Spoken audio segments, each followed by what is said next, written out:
Buenas tardes a todos, Radio Escucha de Conciencia Top New. A toda la gente de Colombia, Chile, Ecuador, Brasil, México, Estados Unidos, parte de Europa, a la gente bella de Argentina en su totalidad y a la gente del conurbano. Soy Rubén Paz, conocido también como uno del oeste o el rústico. En este programa radial, ustedes van a escuchar notas a diversas figuras del ambiente artístico de Argentina, así como también a personajes de índole social. Este espacio está auspiciado por Rayuela Pizzas, Cita de Morón, provincia de Buenos Aires, y por la editorial Uno del Oeste. Memoria de un siglo es una vertiente del ciclo Rústicos Exquisitos, programa que va allá por su sexta temporada y que combina arte y cocina. Nombrado ciclo fue declarado de interés municipal cultural por el municipio de Morón en el 2020. Ustedes escucharán el audio de una entrevista que se emite a la vez por el canal de YouTube El Rústico. Allí, quien lo desee puede ver al entrevistado en cuestión. También van a escuchar diversas columnas, poemas y música en general.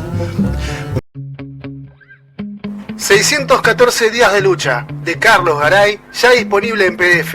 Pedilo al 11 33 82 0887 y vas a tener en tu celular el PDF de la novela 614 días de lucha, de Carlos Garay.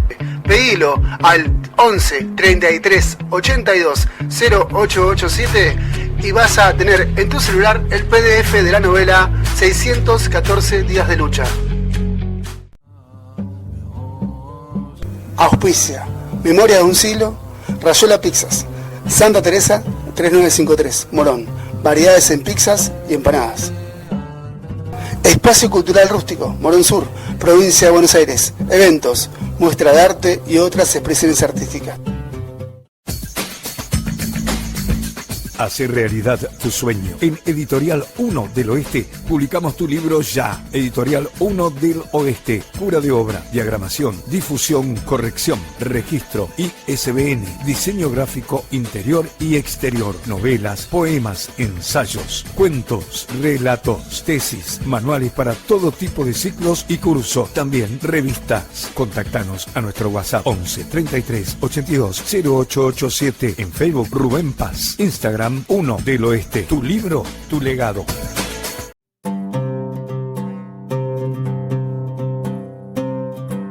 Hoy, en un programa especial enteramente dedicado a un autor, escucharemos la nota a Sergio Kiprasain. Hubo una semilla que se sembró en el tiempo, allá lejos, en los confines de la humanidad. En principio fue un brote breve que asomaba al sol de esta tierra que ni siquiera se denominaba América. Ese retoño sumó en sí todas las artes, todas las sabidurías, todas las lenguas de esta Pachamama. Así fue que cuando el hombre forastero llegó a estos lares, ese brote finalmente fue germen de una cultura ancestral que se abrió camino sin retorno en un mundo que la batalla de los 4 puntos cardinales.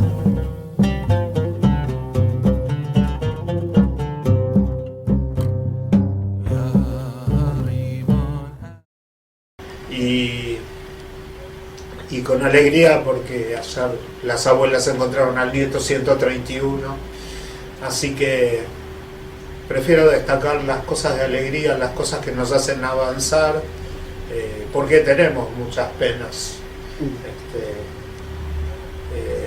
¿Cómo es? Las penas son de nosotros, las vaquitas de Anchorena, cantaba mi vieja. Y así que bueno, con alegría esperamos mantener esta alegría para poder terminar el año así. Escriben historias, tocan las cuerdas más íntimas de algunas almas que están perdidas en la soledad. En cada pincelada recrean su vida, o tal vez la tuya. Son artistas, decidores, autores.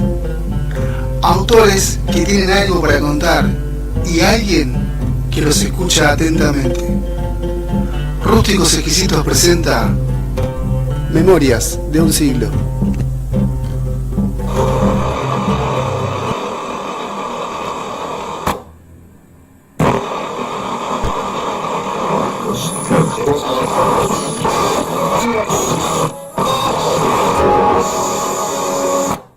¿Cómo la ves? Y esta semana con alegría. Primero, gracias por la invitación, Rubén, uno del oeste. Esta semana con alegría doble. 2 regalos para Navidad. Salimos campeones del mundo. Fue maravilloso el domingo a la noche. Que estuve en la Plaza de San Justo y era impresionante la gente. Y estuve, bueno, verás, tengo el color selección en la cara. Estuve esperando a las elecciones Villegas y General Paz y era impresionante. Creo que no importó, no la pudimos ver, pero no importó porque la fiesta que había en la calle era impresionante, así que con alegría por la selección. Yo vi los 3 campeonatos, cuando en el 78 tenía 21 años. Yo comparo en algunas cosas esta con la del 78 porque fueron momentos de desahogo muy grandes, ¿no? Y con alegría porque ayer las abuelas encontraron al nieto 131, así que prefiero destacar las cosas de alegría, las cosas que nos hacen avanzar, porque tenemos muchas penas. ¿Cómo es?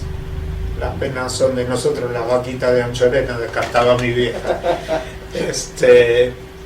Y así que bueno, con alegría, esperamos mantener esta alegría para poder terminar el año así, porque fue un año muy duro, así que hay cosas del año que fueron pesadas, así que esto fue todo explosión de alegría. Un rayo de luz conmovedor, dice Fito Páez. Algo así pasó, algo así. Así que eso es lo que veo ahora. ¿Cómo ves, siendo del ámbito literario, ¿no? O sea, vamos a ir por ese lado. ¿Cómo ves el futuro en eso? ¿Vislumbras un futuro de pibes que están ahí haciéndole el aguante a la literatura o ves que se van para otro lado? No es mayoritario, pero hay mucho, o sea, no es, o sea, yo no veo porque no tengo una estadística, pero hay un núcleo fuerte, no sé si es enorme, pero sí fuerte, de pibes que escriben y dicen, porque después de que escriben dicen y te rompen la cabeza, es impresionante, tiene una manera distinta de escribir que nosotros que venimos de otro siglo. Y escriben y dicen cosas maravillosas y además las dicen de una manera que te conmueven, da gusto escucharlos. Hay muchos pibes así. Nosotros acá en Autores de Matanza tenemos muchos que están en la antología joven y que algunos han ganado premios ya. La verdad que veo un futuro de letras, por lo menos el Matancero viene muy bien, muy bien. Me gusta mucho escucharlos y verlos y me conmueven. Después los quiero matar, porque a veces te dicen y hacen y dicen cosas que vos decís, basta, por favor, mirá lo que está diciendo, pero es porque te están conmoviendo, así que yo veo un muy lindo futuro. Hay que encontrar maneras de promoverlo y de que no se queden ellos en el camino de no poder decir lo suyo. Algunos podemos decir lo nuestro porque nuestro otro trabajo de alguna manera nos permite juntar la guita para poder editar algo, pero los pibes todavía no pueden, así que pero el futuro es enorme. Contame sobre tu primera obra, La Yankee me tienen podrido. Acá está. Ahí está. Traje a mostrar, después lo acercamos. Ahí está. Bueno, yo primero tengo que hacer un cachito de historia. Yo escribo desde chico, pero como empecé, para mí era un escape.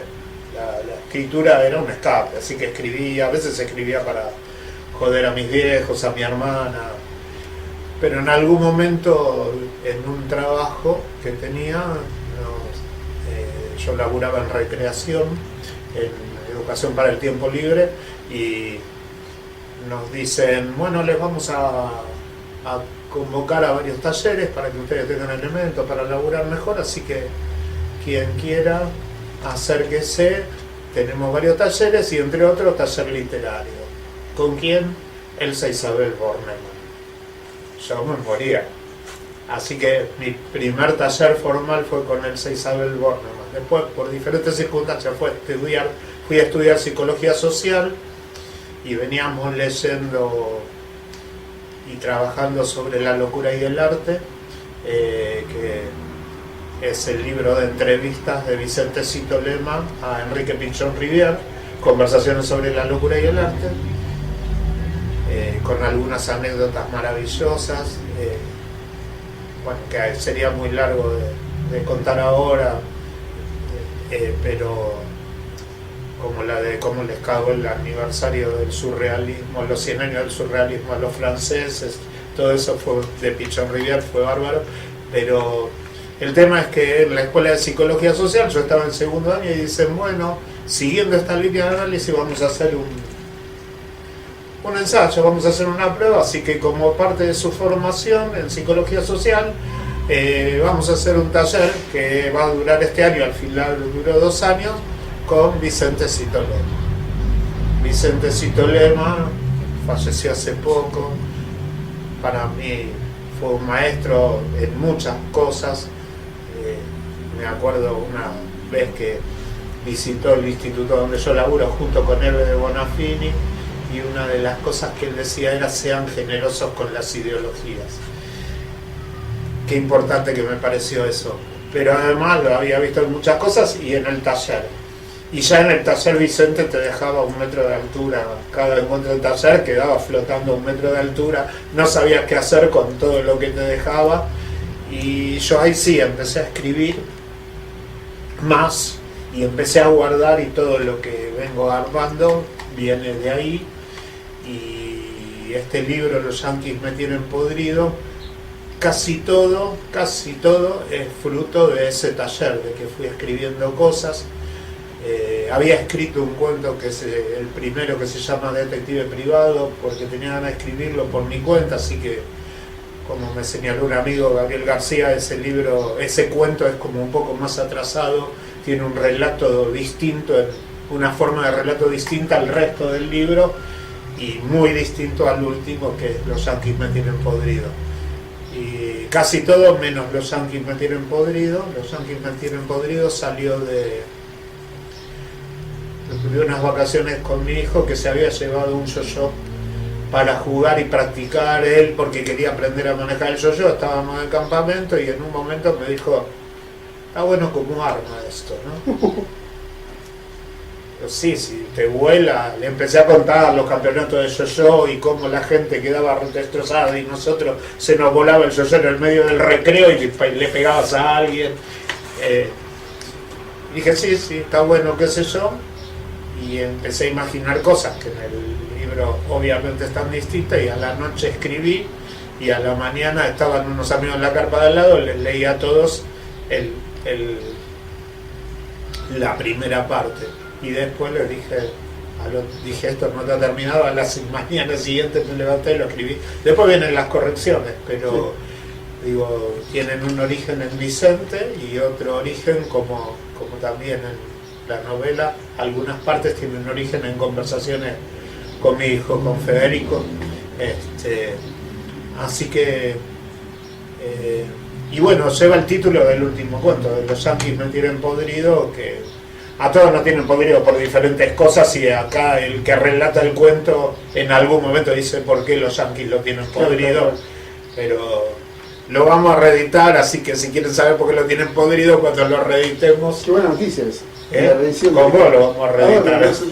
No sabía. Te estoy avisando. Se va a llamar Los yanquis me tienen podrido y otros cuentos, porque ya sé lo que voy a modificar y qué voy a agregar. ¿Vas a agregarle cuentos o vas a agregarle...? Sí, dos cuentos por lo menos. Ah, muy bien. Y hay uno que o lo modifico o lo saco. Ya lo vamos a conversar, pero mucha gente lo vuelve a pedir. Este libro es del 2012 y no quedan. En realidad la reliquia la tenés vos, te la voy a cambiar porque vos tenés el cuento del libro con las correcciones. La prueba de galera sería. Y bueno, son una serie de cuentos que no siguen una sola línea. No siguen una sola línea. Hay alguno que es tirando a terror, hay dos que son tirando a policiales, hay uno que es una cargada al psicoanálisis, o utilizar el psicoanálisis para reírnos. Hay alguno que es político, hay uno que se llama ¿Por qué no puedo dormir la siesta?, donde por supuesto le echo la culpa a mi hermana de cómo jugaba con las muñecas, mi hermana Paloma, que esto lo va a ver y me va a matar, como siempre, porque jugaba a dar clase, teníamos una sola habitación entre los dos y mi hermana daba clase a sus muñecas. Y las retaba a todas las rubias. La única muñeca buena era la negra. ¿Mira? La negra, que se llamaba Blacky, como la vieja locutora de televisión, le había puesto Black. Y era la negra, y esa era la única buena que hacía todo bien, todo perfecto. Entonces, cuento que, bueno, tiendo a perdonarla por sus posiciones y sus orígenes antirracistas. Y así que, y bueno, ese es un cuento intertextual, recorre muchos textos de infancia y de adolescencia, que bueno, hay que leerlo y descubrir a qué se refiere también. Así que los cuentos no siguen una sola línea para nada, como yo en la vida, salvo el laburo que hay que hacer, cosas de mi laburo de educación, pero no sigo una sola línea tampoco, y en esto tampoco. Así que bueno, fue una satisfacción. Me animé después de muchos años a presentarlo. Me costó mucho decidir sacarlo a la luz, por darle pelota a algunas críticas a las que no tendría que haberle dado pelota. Los guardé durante... Imagínate que el taller y la mayoría de los cuentos los escribí en el año 94, 95, y el libro lo publiqué en el 2012. Así que me decidí a... conseguí un contacto con Macedonia Ediciones, con Fabián Miquel. Fabián me dijo, lo edito, pero hay que corregirlo. Dije, ¿lo corregís vos? No, yo te voy a decir quién. Y le dije, ni en pedo, ya me animé a darte los cuentos a vos, basta, vos lo corregís, lo corrigió, laburamos con él la corrección, me enseñó unas cuantas cosas. Y bueno, salió por Macedonia Ediciones. Fabián me ayudó mucho, a alentar a que esto es para publicar, porque nadie arriesga su editorial publicando algo que no es publicable, porque se quema el laburo. Vos no lo harías tampoco, porque si no es, voy y te cobro, sí, vení. Hay editoriales que hacen eso. Sí, no es el espíritu. Claro, porque hay otras editoriales que dicen, sí, está bien, te cobro, publica lo que quieras, publica tu libro, y total, publican en cantidad, no les importa. Así que, no era la actitud de Fabián, como no es la tuya, así que vale destacarlo. Pero, sí. Así que bueno, ahí está. No sé qué más te puedo contar del primer libro. Vos lo leíste, así que no sé qué decirte. No, está bien, es un buen resumen de por qué llevar ahora a un libro, siendo que me estás diciendo esto de la crítica que te bloqueó durante casi 15 años.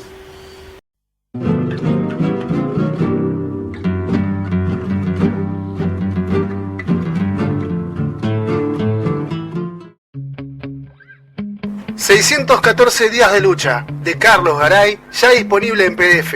Pedilo al 11 33 82 0887 y vas a tener en tu celular el PDF de la novela 614 días de lucha, de Carlos Garay.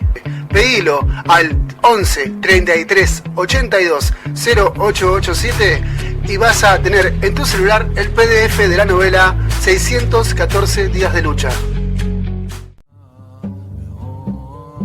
Auspicia Memoria de un siglo, Rayuela Pizzas, Santa Teresa 3953, Morón. Variedades en pizzas y empanadas.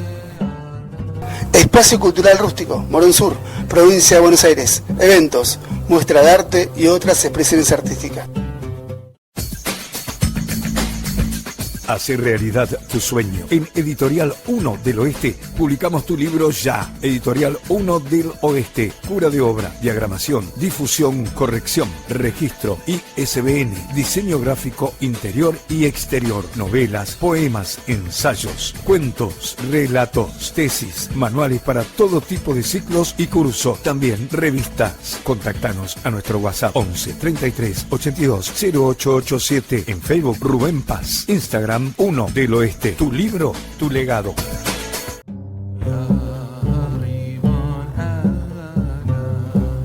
Ahora, la segunda parte de la nota a Sergio Kippersan, Memorias de un siglo, continúa así.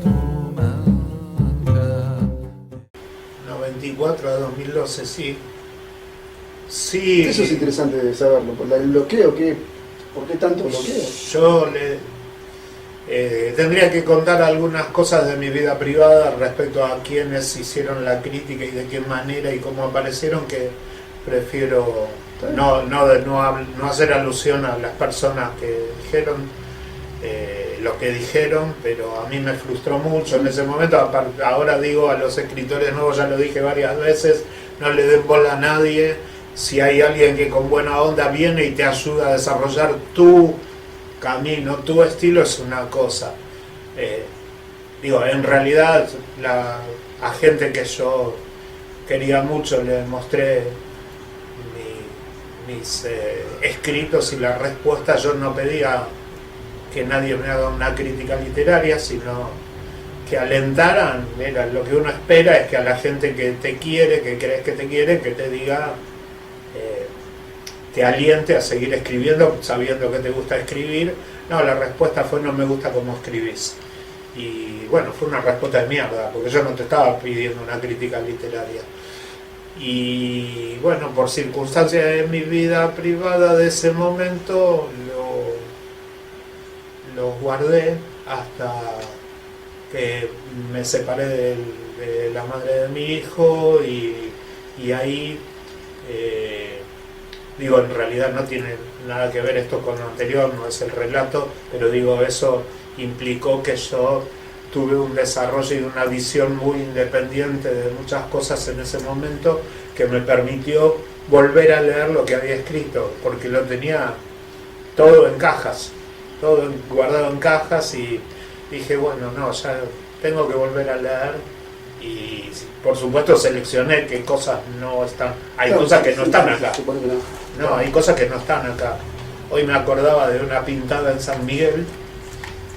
Venía hablando con alguien recién y le decía, mira, en San Miguel había una pintada que ocupaba media cuadra, y decía, y estuvo durante todos los años que yo vivía en esa zona, no sé si sigue, sobre la ruta 202, decía, entregate chino, hoy morís.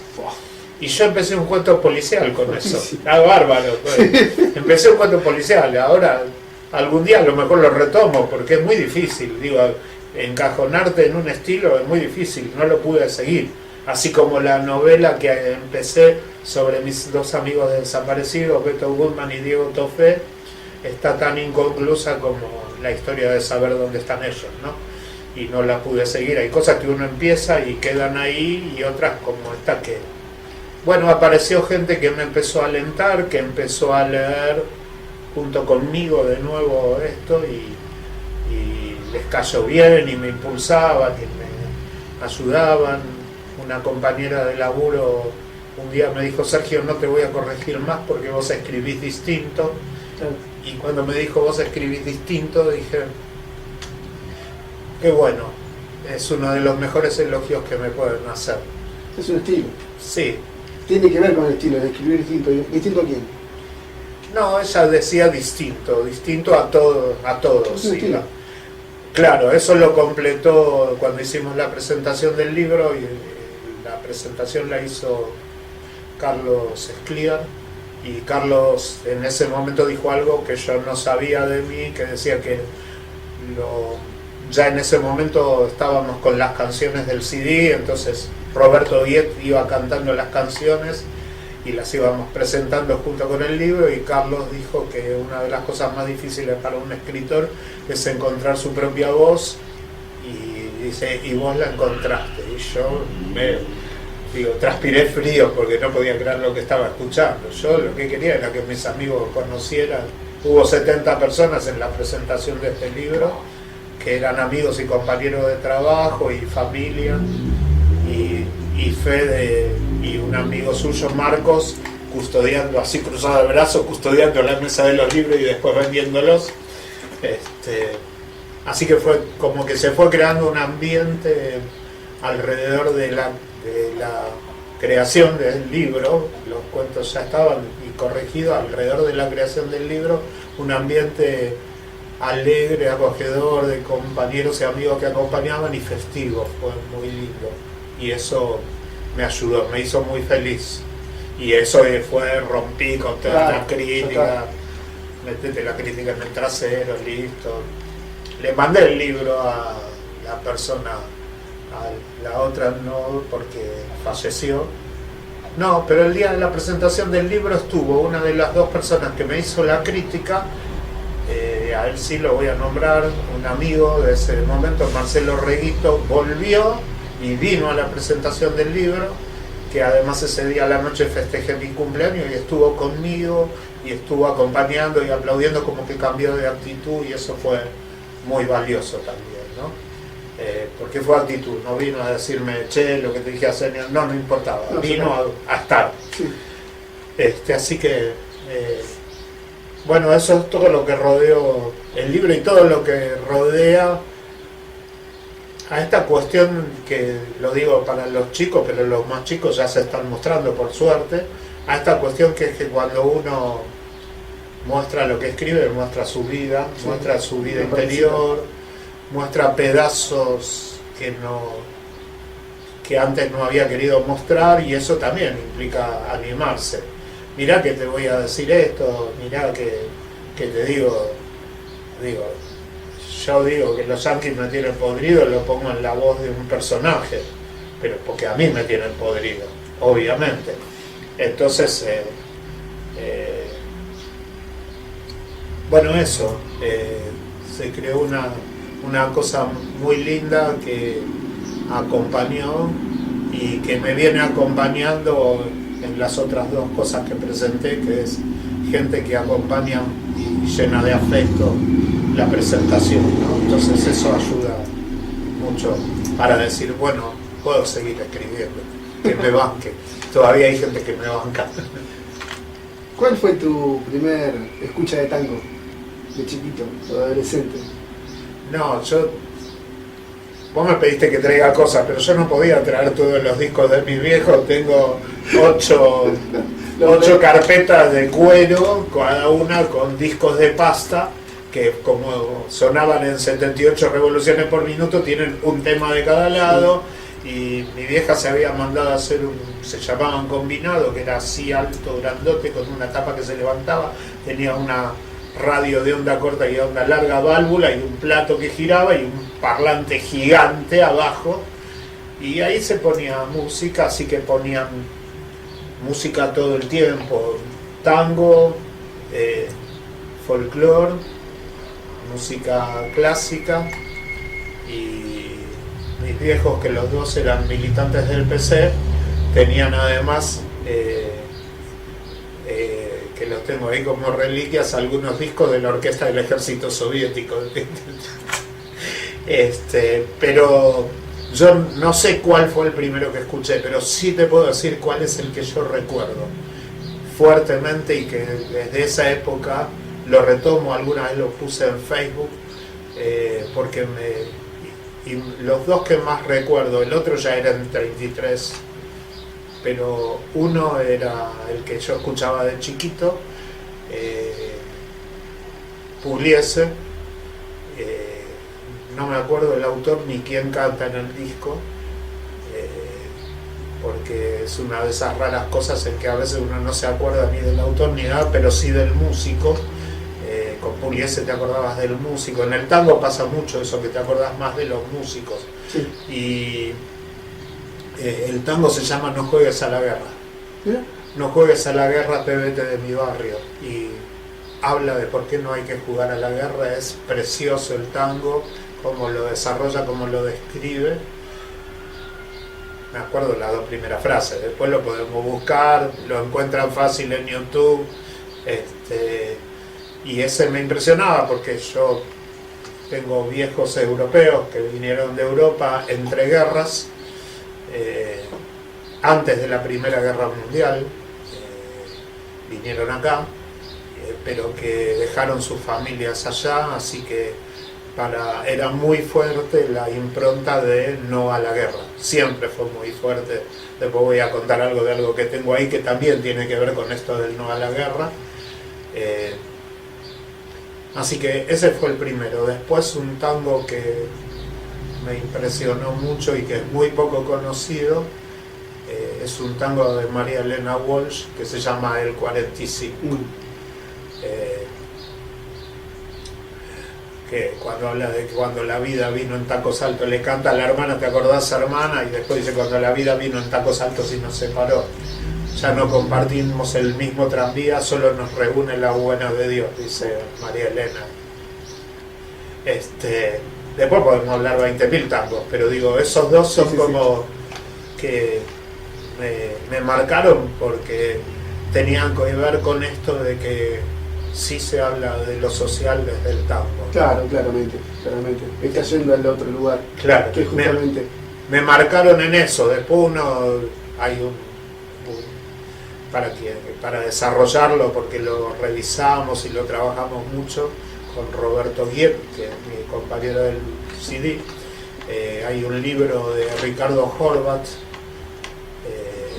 que algo sabe de historia del tango, y es un libro que investigó él, que se llama Esos tangos malditos, y es impresionante porque vos lees los tangos y los desarrollos de los primeros tangos, los tangos socialistas, tangos anarquistas, tangos para defender a tal o cual candidato, y vos lo vas leyendo y decís, mirá las cosas que decían, era todo político, era absolutamente todo político, o música para bailar o político, los inicios del tango. Después llegamos al salvo, es otra cosa. Claro, ya es otra cosa. 614 días de lucha, de Carlos Garay, ya disponible en PDF. Pedilo al 11 33 82 0887 y vas a tener en tu celular el PDF de la novela 614 días de lucha, de Carlos Garay. Pedilo al 11 33 82 0887 y vas a tener en tu celular el PDF de la novela 614 días de lucha. Auspicia Memoria de un siglo, Rayuela Pizzas, Santa Teresa 3953, Morón. Variedades en pizzas y empanadas. Espacio Cultural Rústico, Morón Sur, Provincia de Buenos Aires. Eventos, muestra de arte y otras expresiones artísticas.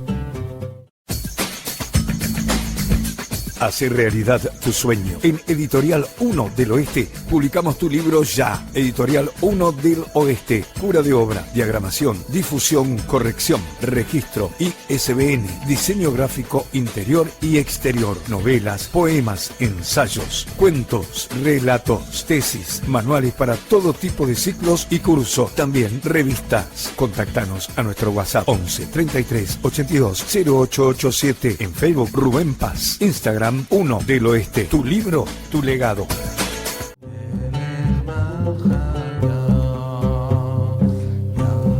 A continuación, la tercera parte de la nota a Sergio Kippersain. Memoria de un siglo, sigue así. Cuenta la leyenda que los originarios perdurarán en el tiempo aún a pesar de las grandes batallas culturales que se les presentan. También agrega que las magias locales son siempre más fuertes que las forasteras. Todo es posible. Memoria de un siglo. La leyenda se escribe día a día. Una cosa es escuchar, ¿no?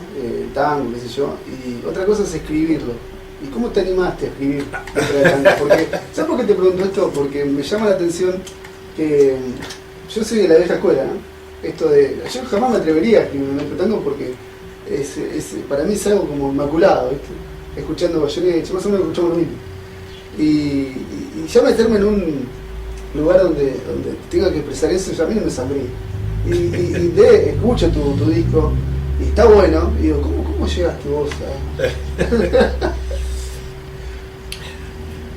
Bueno, hubo un concurso de letras de tango de un diario que no le voy a hacer propaganda, Cornetín le digo yo. Y yo quise escribir algo y salió una cosa, era un desastre. Si vos lees lo que yo escribí ahí, decís, pero estás loco, ¿qué escribiste? ¿Cómo te atreviste a mandar esto? Pero yo, inconsciente, escribí y algunas partes veía que me salían, pero ahí. Entonces después, un día, me entero que un compañero mío, que era el fonoaudiólogo del instituto, cantaba tango. Y que iba a cantar en tal lugar, en el Centro Cultural Julián Centella, en Cava, tal día, y bueno, le dije a una compañera de laburo, vamos a verlo, y quedé fascinado de cómo cantaba, todo.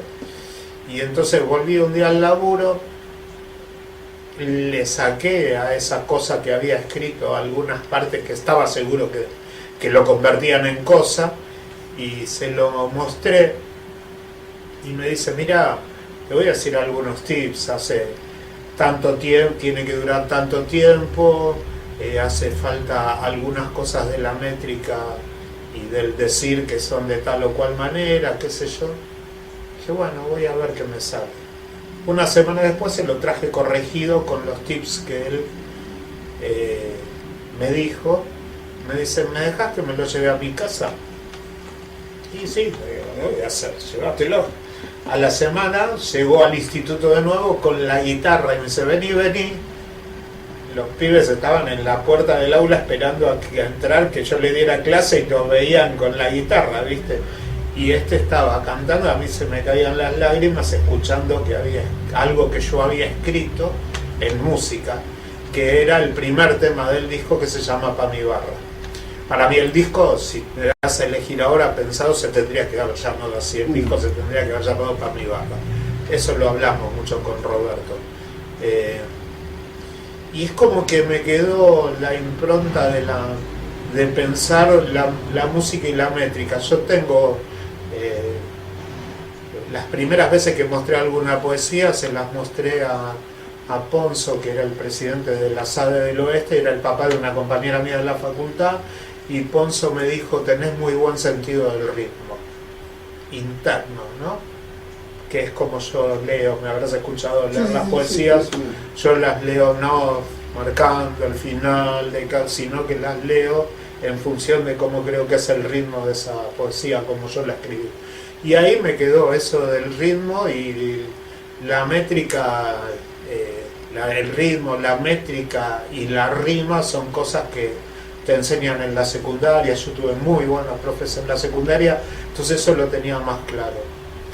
Así que me puse a escribir sin darme cuenta. No es que me animé, simplemente escribí cosas y se las fui dando a Roberto. Roberto las miraba, las recitaba y decía, me suena a tal cosa, y se ponía a cantar, y así fue saliendo un laburo entre los dos. La segunda cosa que escribí fue La afeitadora, que es donde cuento cómo le enseñé a mi hijo a afeitarse y cómo nos cagamos de risa los dos frente al espejo, y la publiqué y la desarrollamos con permiso de Fede. La podemos cantar. Después, la primera vez que la presentó, Roberto la cantó, que fue el día de la presentación del libro, y terminó de cantarla y lo señaló a Fede así. Fede estaba, no rojo, violeta. Le digo, ¿cómo lo vas a mandar al frente? Acá está el culpable de la canción, decía. Y bueno, las demás salieron por diferentes cosas. Fui escribiendo y es como que ya en ese momento tenía ya puesta la estructura para escribir en la cabeza, que se ve que venía de historia, porque otro amigo, Santiago Delgado, que es uno de los grandes chamameceros que tenemos en La Matanza, me dijo, ¿qué te parece si escribimos algunos chamamés juntos? Porque me gusta cómo escribir, y le dije que iba a intentar y no me sale, porque no tengo incorporado, no me sale, entonces son como, eso sí, lo otro lo tengo incorporado, lo traía de chiquito y lo escuchaba y qué sé yo, y se escuchaba, y un tango que se escuchaba mucho en mi club, yo iba a Unión Obreros y Empleados Municipales, que no es el MUNI que está en Libertador, no, es un club de los empleados municipales que está a la vuelta, al lado de Defensores de Belgrano, sobre Comodoro Rivadavia, frente a la avenida que está al costado de la ESMA, de la ex ESMA. Yo iba a ese club, y en ese club 8 bailes grandes 8 había sonaba música todo el tiempo, en los bailes de carnaval sonaba música todo el tiempo, y ahí lo que sonaba era el firulete, todo el tiempo el firulete, Julio Sosa, que yo no entendía, que decía que algún chabón, deja nomás que algún chabón chamulle al cohete, y yo escuchaba el boncha boncha, y decía, ¿de qué habla? No entendía, así que un día busqué para entender de qué hablaba Julio Sosa. Ese fue el otro tango que debo haber escuchado de chiquito, corriendo con el pomo, los pomos de verde grandote, corriendo chicas para mojar, a ver quién mojaba y quién no había, era papel picado, pomo, antifaces y así. Y esos bailes estaban, eso es uno de... Algún día escribiré algo de eso, porque el haber estado en un club donde en la pista de baile, sin exagerar, y cómodas entraban 1000 parejas. Era una cosa impresionante. Era impresionante. Entonces ver 1000 parejas bailando y en el medio corriéndonos los pibes con el pomo, y las parejas no te decían un carajo porque hacían lo suyo. Fue parte de la infancia, pero también de escuchar esas cosas, ¿no? Así que... Sobre la infancia, contame un poco brevemente sobre tus orígenes. Ahí traigo... los elementos. Sí, ¿puedo correrlo? Sí, dale. Hacemos lugar. Sí. Siempre me preguntan cuál es el origen de mi apellido, y yo digo Aduana Argentina. Aduana Argentina. Aduana Argentina, vos ya lo sabés. Aduana Argentina, Transforma, qué sé yo. Mis viejos venían de Polonia. De mi viejo no sabemos si venía, toda la familia de él venía de Austria o de la República de Alemanes del Volga. No lo sabemos porque mi viejo casi no hablaba. Así que eso es para el próximo libro, que ya lo sabes también. Y de mi vieja, que era la que hablaba por los dos, sí sabemos historia y sabemos que vino, mi abuelo era ucraniano. Y entonces el destino de él en los poblados ucranianos, siendo de familia judía, era ir a pelear al ejército ucraniano como carne de cañón en primera línea, infantería, porque los nobles eran los que tenían caballos, los cosacos, los nobles eran los que tenían caballos, la infantería era carne de cañón y te destrozaban como fuera, y además el arma no te lo daban, vos andás con lo que fuera. Por eso se ve en la Edad Media los campesinos yendo a pelear con el tridente o con la hoz, con lo mismo que usaban para laburar, no iban a pelear con otra cosa, las armas eran de los caballeros, ¿no? Del zarismo, de todo eso. Entonces mi bisabuela, ahí en la cuestión de el no a la guerra, mi bisabuela dijo: mi hijo, carne de cañón no va a ir a la guerra de ninguna manera, así que lo encerró, se encerraron, Ese fue el plan. Le dejó crecer el pelo negro, largo, negro, largo, largo, largo. Lo disfrazó de mujer. Dijo que era muda, así que no podía hablar, para que no tuviera que hablar mi abuelo. Y entonces cruzaron la frontera. La frontera era el río Danzig, que separa Polonia de Ucrania. Siempre estuvo en disputa todo lo que se llama corredor del Danzig, que es lo que va alrededor del río, cosa que sé, no porque sepa muchísimo de geografía, pero esto parte de la historia uno va a verlo. Y entonces lo metió en una carreta, lo cruzó el río y fueron a vivir a Polonia, donde ya no era más parte del ejército. Se fueron a vivir a un pueblito campesino, y entonces un motivo de fusilamiento era desertor del ejército.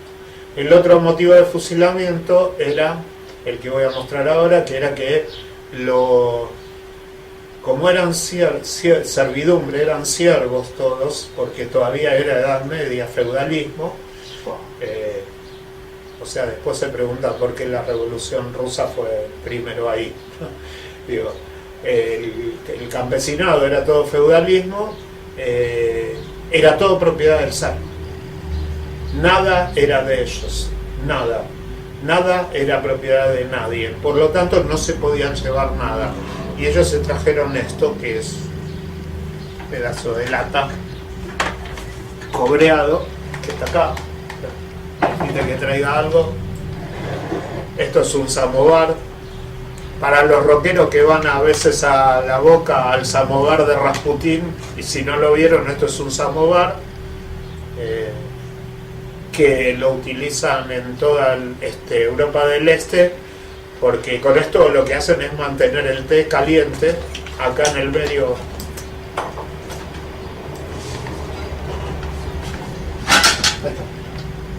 acá hay un tacho alrededor en el que se pone el agua con las hebras de té y después se tapa. Está incompleto porque tenía una tapa acá que se perdió. Acá doy vuelta un segundo, está la tapa que permite que salga el humo, y toda la zona de Europa del Este entran en Siberia, 40 grados bajo cero. ¿Qué hacen? Entran y está preparado el té siempre hirviendo en la chimenea del medio, es para ir poniendo carbón para mantenerlo caliente, así que vienen de laburar en el campo, vienen de afuera y tienen vasitos, y así que lo que hacen es que en el vasito ponen el té caliente, le tiran un chorro de vodka, se ponen un terrón de azúcar en la boca y se lo toman así, como se toma el tequila con la sal acá, ellos se ponen el terrón de azúcar.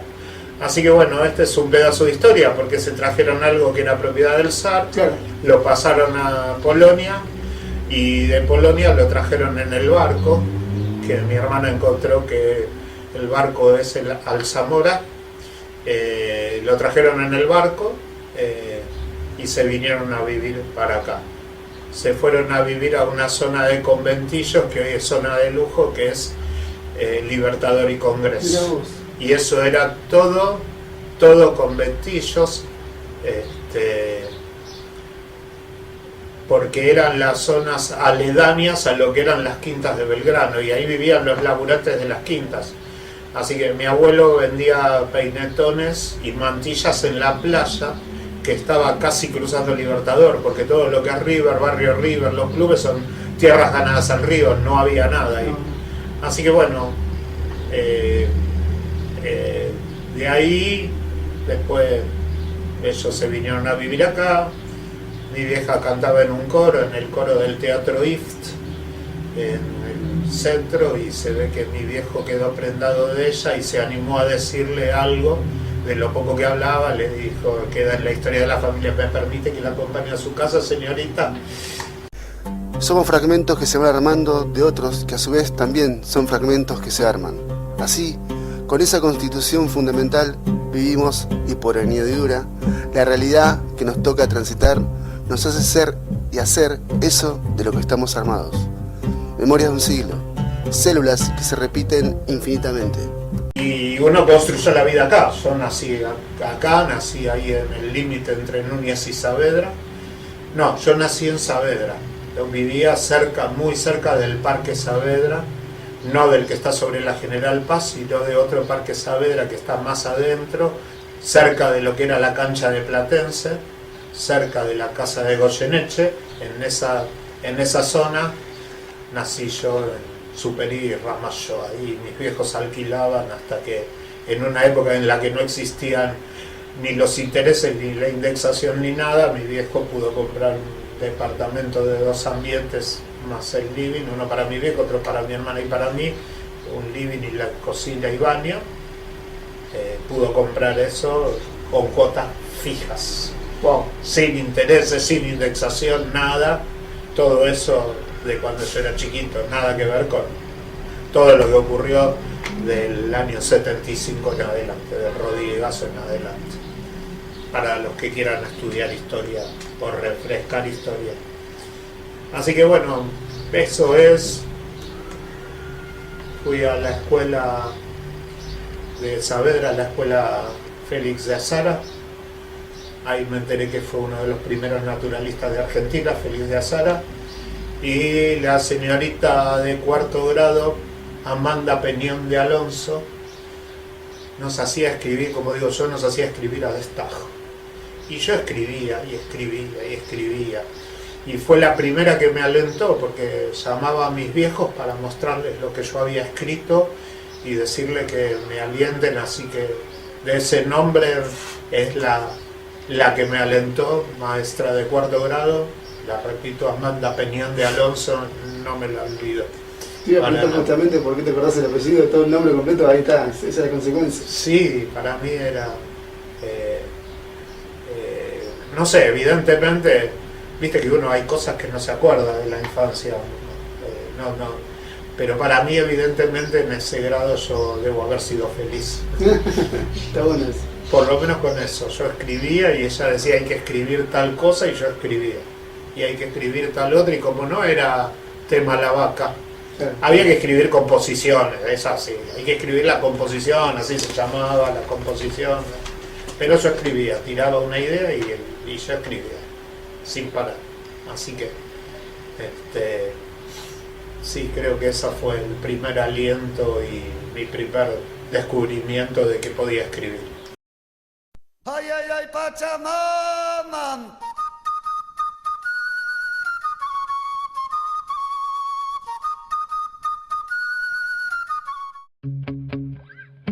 614 días de lucha, de Carlos Garay, ya disponible en PDF. Pedilo al 11 33 82 0887 y vas a tener en tu celular el PDF de la novela 614 días de lucha, de Carlos Garay.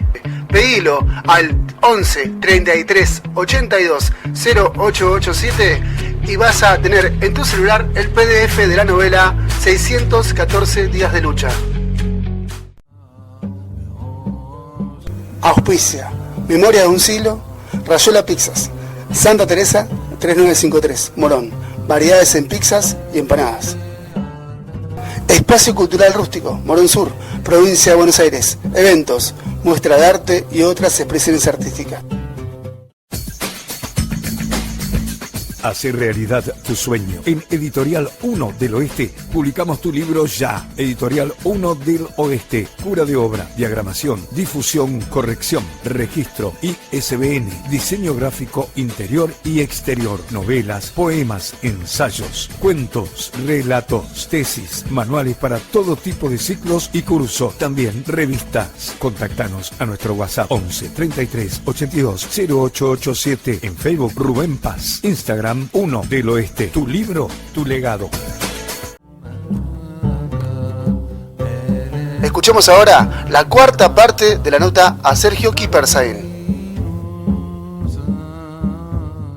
Me quedó picando algo muy particular que dijiste sobre la huida de tus padres con tus abuelos, con tu papá. Mi mamá. Tu mamá, al lado de Polonia, que dijiste que le prohibía hablar. Y vos siempre decís, perdón, ¿no? Y vos siempre decís que tu papá era muy callado. Mirá que... Sí, pero no es eso, porque este era mi abuelo materno. Ah, no, claro, no. Este era mi abuelo materno y fue una táctica. La táctica fue, No, me lo confundí te con tu ponemos, papá, no, le decimos a todo el mundo que sos mi hija y sos muda, Sí, disfrazada de mujer muda. Porque era una adolescente que iba a hablar con voz de mujer, se iban a dar cuenta. Entonces no, muda, no puede hablar, listo. Y así cruzaron. Claro, no, era anterior, no. Yo me quedé con la idea de que tu papá, como siempre decís vos que no hablaba, era... No, lo de mi papá es otra cosa. Mi papá cuando vino fue a vivir a Remedios de Escalada, que es afuera de Lanús, digamos, en Remedios de Escalada, y ellos construyeron un rancho de adobe. Ahí se fueron a vivir, era adobe, y lo único que había era la cancha de talleres de Remedios de Escalada y la estación. Casi no había casa. Y mi viejo era el que hablaba castellano, mis abuelos nunca aprendieron, yo nunca les entendía, mis abuelos paternos hablaban en yiddish, así que me traducía mi primo, el que había vivido con ellos, él me traducía lo que decían, porque yo no lo entendía ni nunca lo quise aprender. Y yo calculo que el crecimiento de mi viejo, que mi abuela hizo un horno de barro y fabricaba pan y mi viejo salía a venderlo, pero no era no había nadie, entonces sin amigos, crecer sin amigos, claro, crecer sin chicos, debe haber llevado a esta cosa del hombre callado que, al no tener con quién jugar, me imagino que tiene mucho que ver con eso, ¿sí? Porque lo que tenía era la hermana menor, mi tía, y que está en uno de los cuentos de Los Yankees no tienen podrido, en Patrulla 77, no tenía que decirlo, ¿no? Y calculo que tiene que ver con eso, con un tipo que llega, no hay chicos con los cuales hablar, y tiene que salir a vender pan, a trabajar, y él tenía 9 años, 10 años, y salía con un carro, con un caballo, hasta donde andás a ver cuánto caminaba para llegar a los lugares donde vendía pan, para que fueran... Después se fue poblando, es súper poblado Remedios de Escalada, pero en ese momento evidentemente no. Y tampoco sé cómo es que cayeron ahí, pero Lanús tiene una comunidad judía grande que creció alrededor del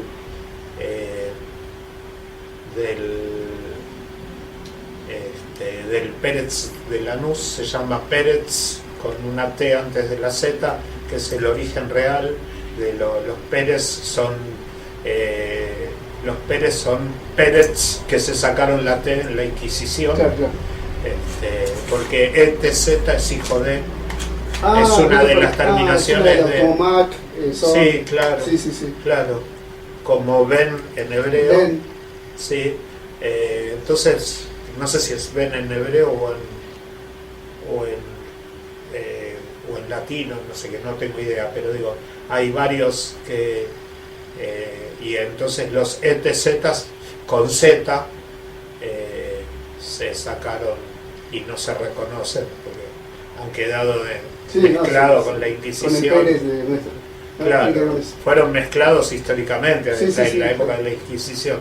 Bueno, y ahí está el Pérez de Lanús, y alrededor de ese Pérez, que está al lado del Banco Credicom de Lanús, creció una comunidad judía de la cual mi viejo fue uno de los fundadores de ese club, que hoy sigue funcionando. Y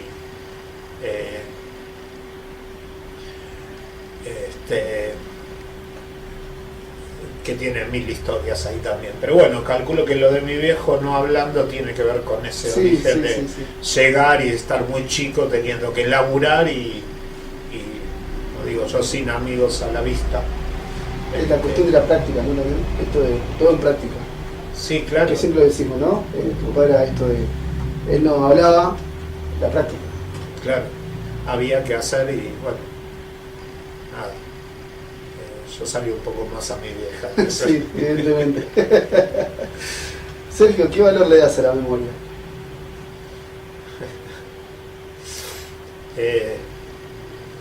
Bueno, vos querés que hable del otro libro. No, Pero en Río... Decía por...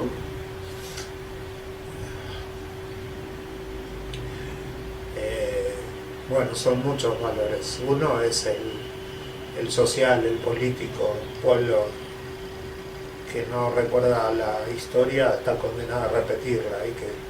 Hay que conocer, hay que tener, hay que traer la historia, hay que hurgarla, hay que buscarla, hay que escucharla. Escuchar historias es entender dónde estamos hoy y ocultarla, que lo hacen algunos y algunas. Es grave porque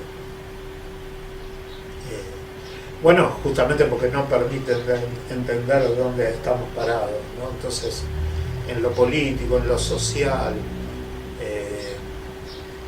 ahora se armó todo un lío alrededor de Messi, y si Messi es o no,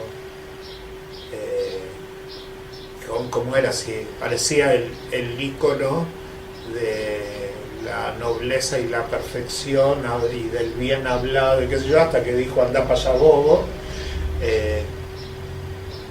y entonces hablábamos de Messi y los valores, y se hablaba de los valores que están buenos porque él ha podido construir una historia que las generaciones de futbolistas anteriores no pudieron, no solo Diego, montones de futbolistas no podían, los han ido rescatando a través de la vida.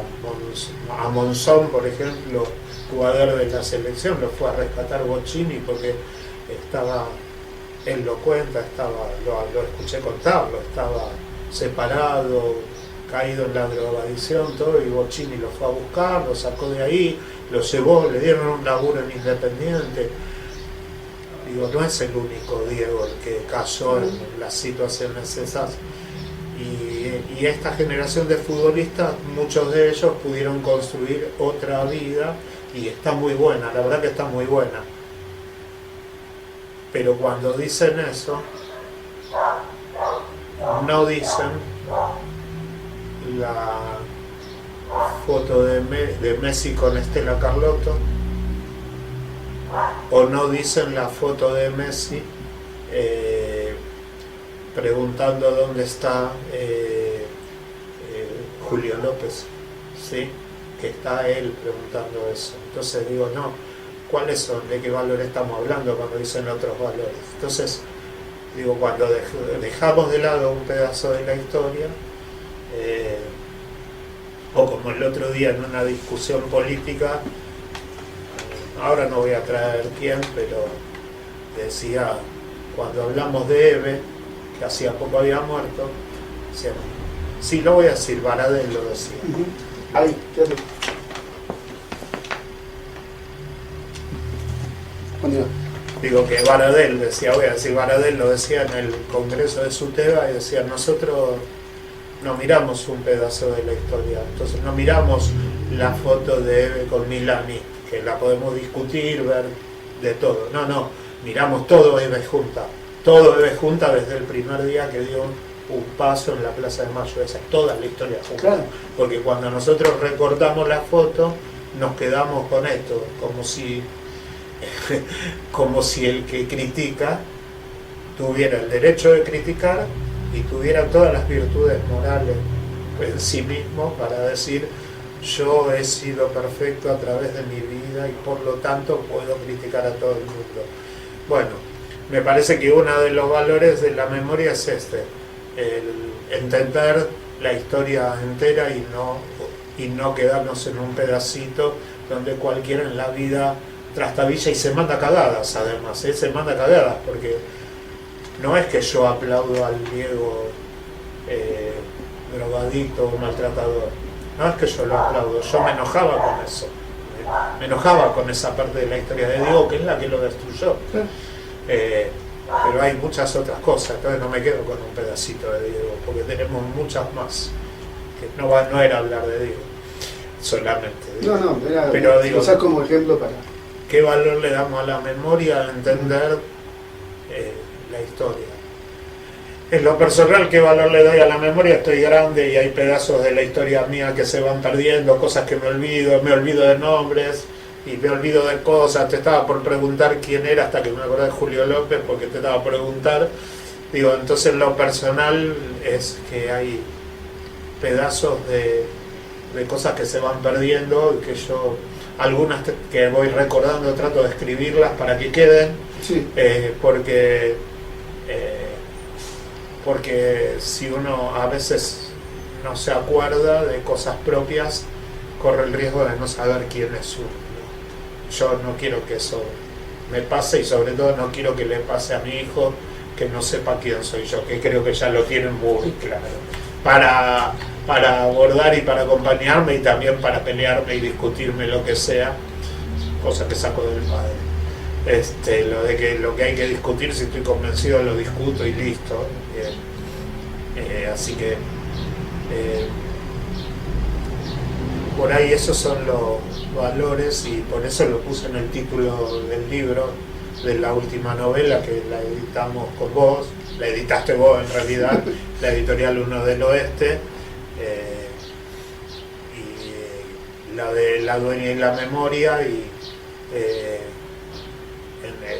digo, la memoria es un bar en la novela, porque está puesto a propósito el nombre, porque en un momento en el que la aprietan para vender a la dueña, para vender el bar, la respuesta es: no señor, la memoria no se vende.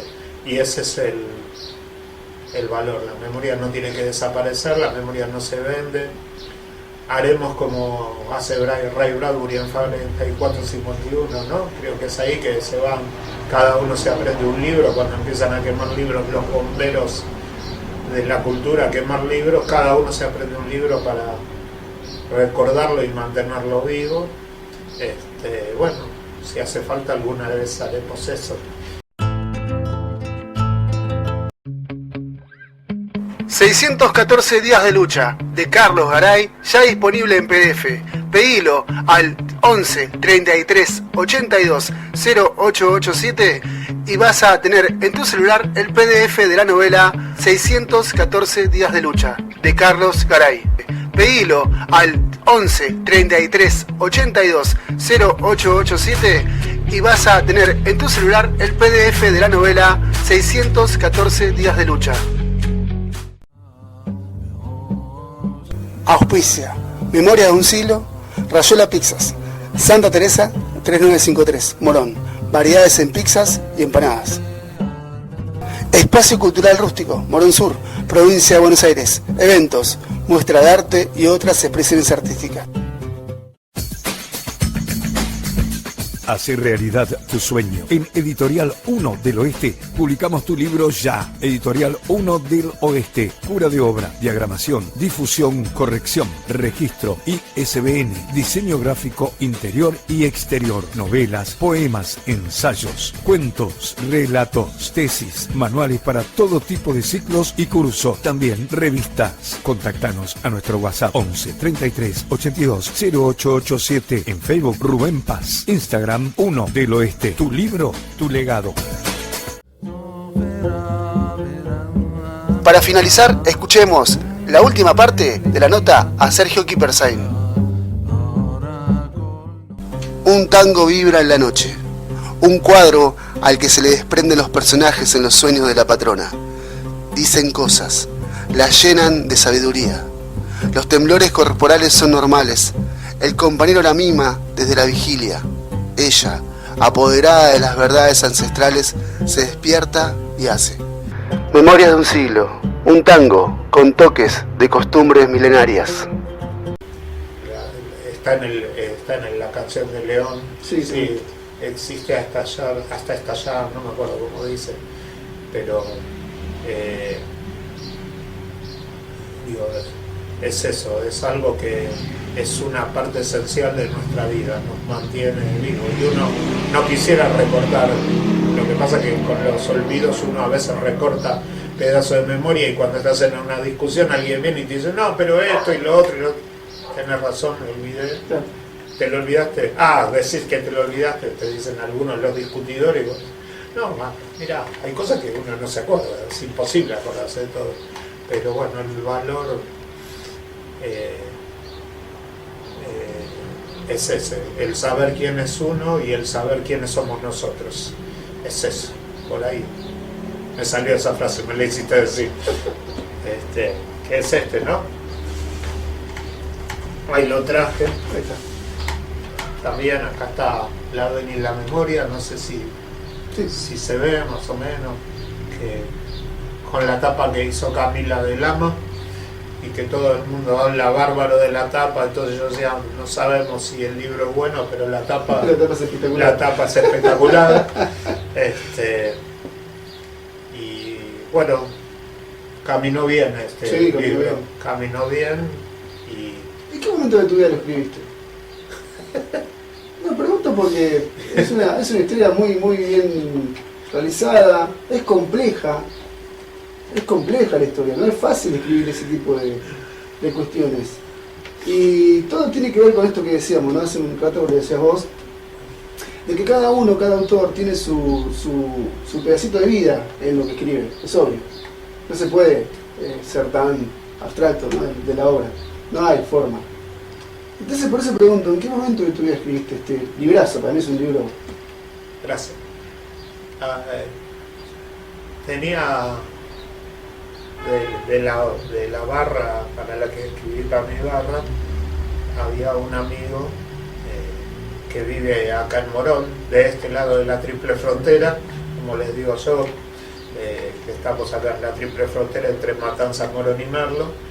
Vive en Morón, Pedro Isequilla, que es actor, que veremos si algún día lo podemos invitar para que venga acá. Es actor y director de teatro, y él me había pedido que quería escribir un programa, mira vos, quería que escribiéramos un programa puesto en un bar sobre alimentos. Y era sobre alimentos porque él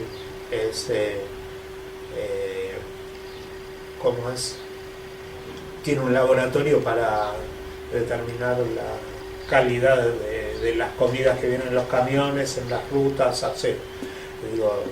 sobre todo de animales porque de origen es veterinario, y él tiene mucha preocupación por el tema de las comidas y la calidad de las comidas, y quería que hiciéramos algo donde pudiéramos hablar de eso. Yo me puse a escribir y tampoco, como el chamamé, no me salía nada. No sé nada de guión, me encantaría, por ejemplo, esto para mí La Dueña y la Memoria, y algunos de los cuentos también son para hacer guión, ya te lo dije, pero bueno, hay que ver con quién, porque siempre tiene que ser alguien que interprete la esencia, no convertirlo textualmente, sino interpretar la esencia.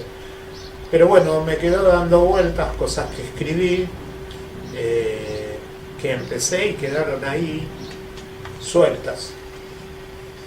Y un día, Fede era chiquito, tiene 25, tendría 11.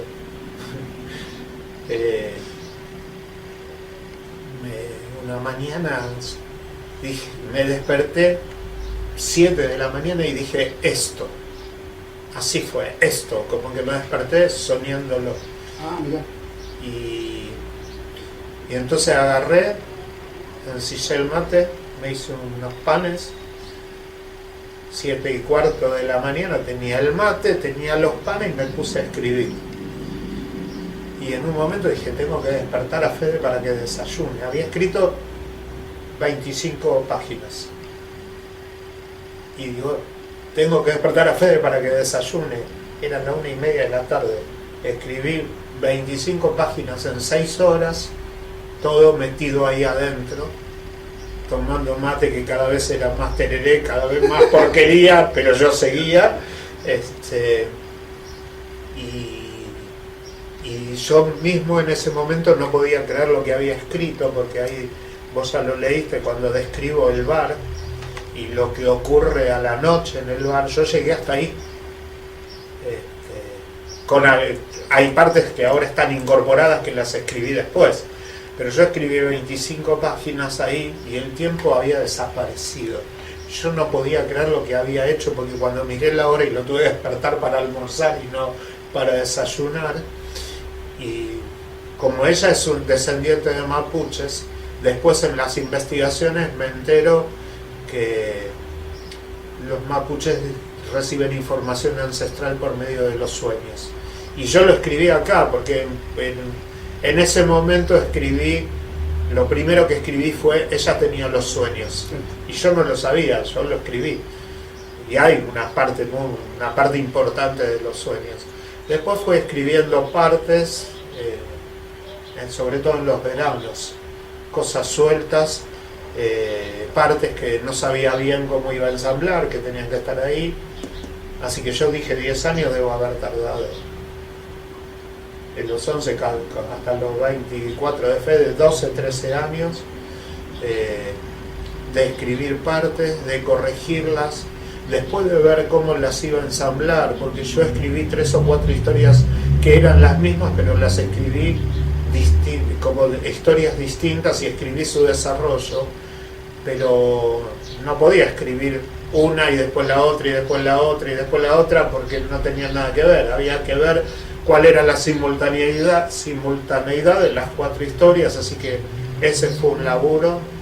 Después investigué, yo tenía una gran admiración por los mapuches, siempre cuento lo mismo, por su historia. Hoy están sufriendo mucho, pero yo tenía una gran admiración. Desde chico había un libro en la casa de mis viejos de Álvaro Yunque, que está tenido como un escritor infantil y era un investigador histórico. Y entonces el libro se llama Calfucurá y la conquista de las Pampas, y yo lo había leído y me impresionaba mucho muchas cosas de ellos, particularmente cómo domaban a sus caballos ellos, al petizo con alonero y al caballo de tranco largo, porque tenían 2, y me impresionaba mucho eso. Y entonces, bueno, yo tenía esa historia y conocía cosas y tenía leyendas y una biblioteca que venía juntando de los pueblos originarios, porque me interesaba y siempre leía cosas sueltas, pero acá tuve que investigar, así que encontré un libro que se llama Simbología Mapuche. Me olvidé el autor, con esto de la memoria me olvidé el autor, pero es un discípulo de Alberto Rex González, que es el antropólogo que asesoró a Víctor Heredia para hacer Tationgoy, y él es un discípulo de Alberto Rex González. Seguro que en un rato me aparece el nombre, como cuando buscas las llaves y la puta, y después dejas de buscarlas y las encontrás. Bueno, y ahí tuve que incorporar lo que investigaba y superar un problema que lo hablamos, que era cómo ponerlo y que sea parte literaria, parte de la novela. Eso me costó mucho y me llevó mucho tiempo encontrar ideas de eso para que sea parte de la novela y no que sea un libro de texto de cultura. Y aparte la coherencia histórica, ¿no? La coherencia de no errarle a la simbología, a lo que estás contando, porque si involucras un pueblo, tenés que tener eso, ¿no? Digamos, no mentirla, si querés llamarlo así. Hay otro libro que es muy lindo, yo vivo diciéndole a los maestros de primaria que lo usen, que se llama Seres Sobrenaturales de la República Argentina, que es un libro de otro antropólogo, Adolfo Colombres, que recorrió el país con un dibujante. Y el libro, el texto más largo de todos es el de la Pachamama, que tiene una página, una hoja y media, o sea, 2 páginas y media. Ese es el más largo.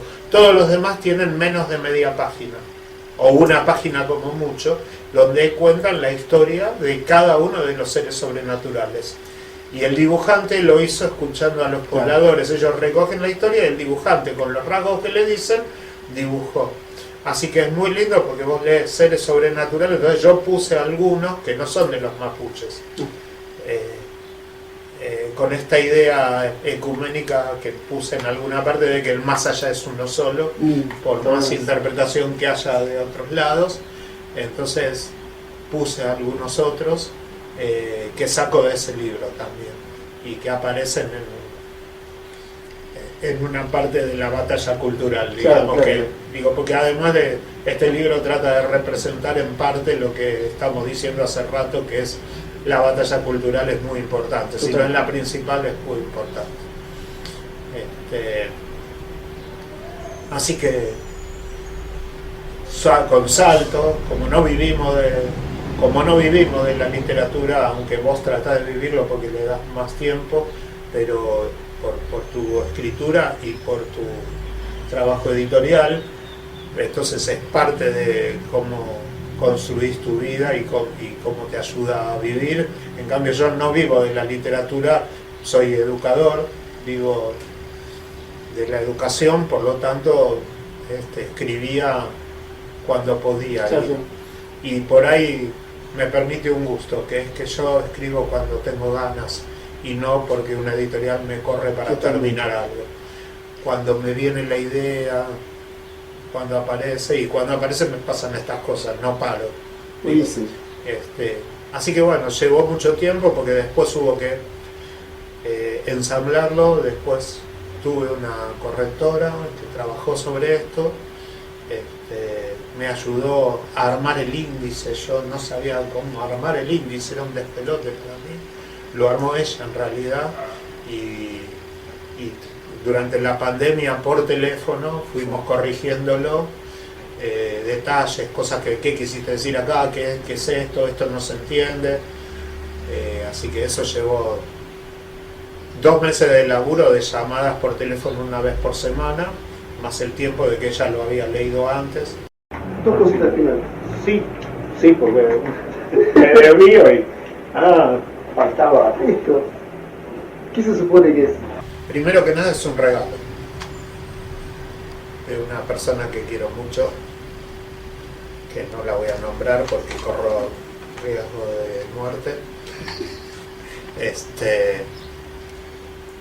Me lo regaló para un cumpleaños, es una antigüedad, y primero que nada para mí es un reconocimiento, un aliento, un acompañamiento a mi trabajo de escritor. Eso primero, para mí es lo que simboliza. Después creemos que es una antigüedad que tiene que ver con el lacre en los escritos, cómo se labraban en la antigüedad los escritos. ¿Sí? No sé si se va a ver para acercarlo. Sí. Ahí. Después lo mostramos bien. Bueno, creemos que aquí en el medio va una vela, ¿sí? Que aquí en este costado se guardan los sellos que eran para lacrar, que algunos los tenían en el anillo, los reyes, para tenerlos siempre consigo, pero si no es bueno un sello para lacrar, sello propio de una oficina pública, por ejemplo, qué sé yo. Imaginemos que Moreno lacró la representación de los hacendados con esto, y supuestamente se derrite el lacre, estando la vela acá, se derrite el lacre. Cuando se derrite el lacre se apoya el sello para que quede con el lacre caliente, se apoya la hoja acá y se aprieta el lacre contra la hoja. Esa es la suposición. Por ahí alguien lo ve y dice, no, están diciendo cualquier verdura y es otra cosa, y puede ser, pero es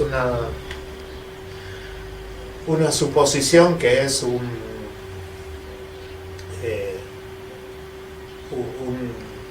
aparato lacrador. Y bueno, como estábamos hablando de mi escritura, lo dejé acá todo el tiempo. Gracias eternas por el regalo. Y bueno, eso, más explicación no tengo. Está en mi biblioteca, está ahí, cualquiera que entra a mi casa lo ve casi en primer plano, y también me acompaña. Son hablando del valor de la memoria, son las antigüedades que tienen el valor histórico de poder pensar el presente, no solo el de pensar la memoria, sino de traer la memoria al presente, pensar el presente y, si se puede, utilizarlo para proyectar el futuro. Bien, justamente eso. Y vos das pie al final de la nota. ¿Qué le dirías a ese niño de tercer grado hoy? ¿De cuarto grado era? Era de cuarto. Era de cuarto. Sí. ¿Qué le dirías? No me querés complicar la vida. Venía todo bien hasta ahora. ¿Qué sé yo? Pensando en toda mi escuela primaria y en que mi rebeldía vino en la secundaria, le diría que siga escribiendo, pero que se rebele antes. Que hubiera podido rebelarse antes frente a algunas cosas que podría describir como injustas, que tenían que ver con lo que hoy llamamos bullying y cómo yo la pasé en la primaria, hasta que me rebelé, hasta que en sexto grado dije basta de esto y me agarré a las piñas y fue por mí, listo, y ya está, y se acabaron la falta de respeto y vino el respeto del tipo que se vale solo y nadie más vino a joder. Le diría que se rebele antes, pero evidentemente uno hace las cosas cuando puede, y más en ese momento que es la infancia, donde uno se va arreglando como puede. El desafío en el Félix de Azar era muy claro: te espero en la Nestlé, porque nosotros teníamos a 6 cuadras la fábrica de Nestlé y los maestros que iban a tomar colectivo pasaban a una cuadra, nunca veían, nunca se daban cuenta que nos agarrábamos a las piñas en la Nestlé. Uno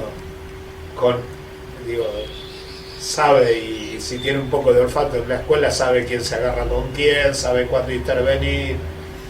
Sobre todo uno que las pasó primero y que las hizo después. Sí.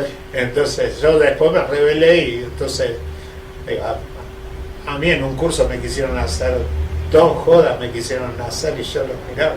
Yo lo hice antes que ustedes, muchachos. ¿Profe se puede correr? ¿La conocés? No, perdón, a ver. Claro, estás escribiendo en el pizarrón, y entonces la lógica es: profe, ¿se puede correr? El que no lo sabe lo hace y dice sí, cómo no, para que puedan copiar. Y en el sí, cómo no, ¿qué hace el curso? Empieza a correr todos. ¡Ay, no! Nunca le hicimos eso. Claro, entonces me dicen: profe, ¿se puede correr? Los miro, me doy vuelta, me corro y le digo: yo ya la hice, muchacho. No. Otra vez nos cagaste, Sergio. Dice: no, muchachos, inventen alguna nueva. Fue un curso famoso porque les jugué una apuesta de quién tenía más métodos para copiarse y les di una semana para que recopilaran métodos. Si ellos tenían más que yo, los iba a dejar copiarse todo el año. Entonces les gané, los destrocé al curso. Alguno lo va a ver esto, Mauricio Ramos, por ejemplo, y entonces dijeron: bueno, porque la cosa era, yo los dejaba copiarse, pero si no, el compromiso era que ninguno se copiaba conmigo. Entonces cuando terminamos todo, a la semana siguiente, y le fui diciendo: ¿y de dónde lo sacaste? ¿De dónde lo sacaste? ¿De dónde les relaté de un compañero de la secundaria que no había estudiado nunca nada, y cómo se copió y todos los métodos que tenía, y les gané. Entonces dicen: nobleza obliga, no nos vamos a copiar. ¿Acordamos eso? Sí, acordamos todo. Me parece muy bien que tengan palabra, y de todas maneras no va a haber problema con eso, porque acá todos los exámenes son a libro abierto. Hijo de puta, nos cagaste toda la semana, Y bueno, muchachos, yo quería saber cuántos métodos tienen ustedes. Con ese curso, eso termino la anécdota, me cagaron en el final, ellos a mí me cargaron en realidad, porque yo estaba dando clase, hablando y estábamos debatiendo y qué sé yo, y paso por un banco y había una bolsa con gomitas, ¿viste? Entonces yo pasé y afané una. Profe, ¿qué anda robando? Qué sé yo, le dije, es que a mí las gomitas me pueden. Les dije eso. Examen final, primer grupo, una bolsa de gomitas. Segundo grupo, una bolsa. Tercer grupo, salgo y digo, perdón, ¿quién más tiene bolsa? Estaban todos los grupos con bolsa de gomitas. Fue.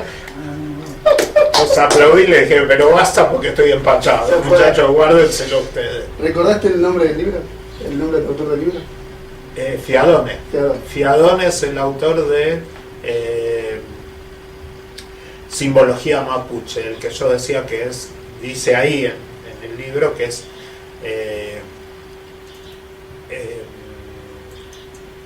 discípulo de Alberto Rex González.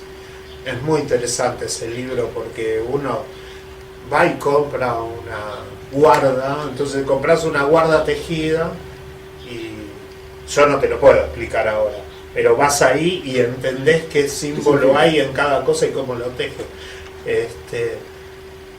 Y una cosa, voy a cerrar, yo cierro con esto salvo que tengan más preguntas y seguimos hablando, pero si no, una cosa que es muy interesante,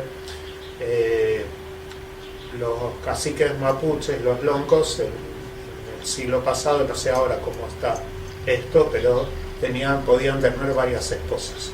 No, y en el siglo XIX, pues yo sigo hablando como si fuera del 20. Varias esposas.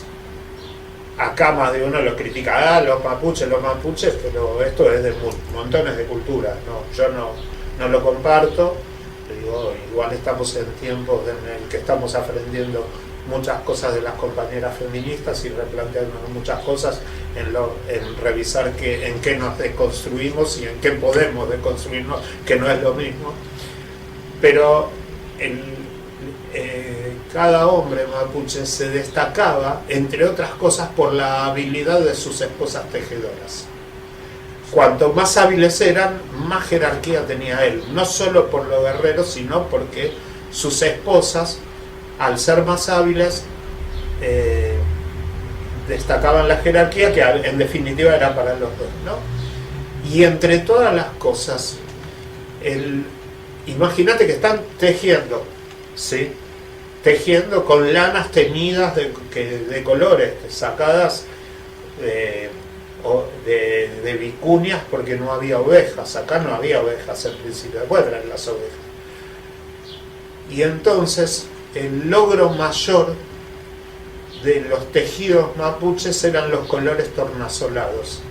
¿Tú sabes lo que es un color tornasolado? Lograr un color tornasolado, que lo mirás de una forma y de otra y se mueve y se ven de color. Tejidos, ese era el logro mayor. ¿Y por qué era el logro mayor? Porque ellos decían que el tornasolado es representante de la ambigüedad que tenemos los seres humanos. Una maravilla. Buenísimo. Una maravilla. Así que vengan a hablar de Quedan Salvajes. Muchas gracias, Sergio. Gracias a vos por invitarme y además muy lindo el clima para hablar. Vos sabés que yo hablo, entonces Sí. me preguntás y me haces hablar, pero uno se siente muy bien.